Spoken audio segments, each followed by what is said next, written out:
Hello cricket దోస్తులు, ఎలా ఉన్నారు? మనం ఈ రోజు వీడియోలో క్రికెటర్స్ కి అమౌంట్ అనేది జీతాల్లాగా వస్తాయా, లేకపోతే లైక్ ఒకసారి ఫండ్ లాగా వస్తుందా, ఒకవేళ వచ్చినట్టుగైతే ఎప్పుడు వస్తుంది, ఏ లెవెల్ ఆడిన తర్వాత వస్తుంది, ఒకవేళ బయట అకాడమీస్ కన్నా వెళ్ళినట్టుగైతే వాళ్ళ డబ్బులు పెట్టుకోవాలా లేదా బయట వాళ్ళ డబ్బులు పెట్టుకోవాలా అని క్లారిటీగా ఈ వీడియో తెలుసుకుందాం. పూర్తి వరకు చూడండి. ఫస్ట్ విషయం చూసుకున్నట్టుగైతే అమౌంట్ అనేది జీతాల్లాగా అనేది రాదు, ఒకసారి ఆడినప్పుడు మాత్రమే వస్తుంది అనమాట. అది ఇప్పుడు సెకండ్ విషయం చూసుకున్నట్టుగైతే ఏ లెవెల్ ఆడినప్పుడు, డిస్ట్రిక్ట్ కానీ జోన్లో ఆడినప్పుడు మాత్రం ఏ డబ్బులు రావు.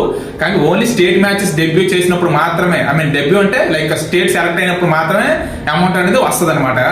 ఇంకా థర్డ్ వన్ చూసుకున్నట్టుగైతే బయట అకాడమీస్కి ఎక్కడికైనా ఏదైనా వాళ్ళ పర్సనల్ డబ్బులు పెట్టుకుని వెళ్ళాలి తప్ప వాళ్ళకంటే ఎటువంటి ఫండ్స్ కానీ ఏమి ఉండవు అనమాట. ఓన్లీ అసోసియేషన్ తరఫున వెళ్ళినప్పుడు మాత్రమే అసోసియేషన్ అనేది చూసుకుంటుంది అనమాట. ఇన్ఫర్మేషన్ తెలుసుకోవాలనిపిస్తే మీ ఫ్రెండ్స్కి షేర్ చేయండి చాలు. లేదా మీకు ఇన్ఫర్మేషన్ కొత్తది కాదు, వేస్ట్ ఇన్ఫర్మేషన్ అనిపించినట్టుగైతే నన్ను అన్ఫాలో చేసింది, ఓకే పర్లేదు. థ్యాంక్ యూ వీడియో చేసింది.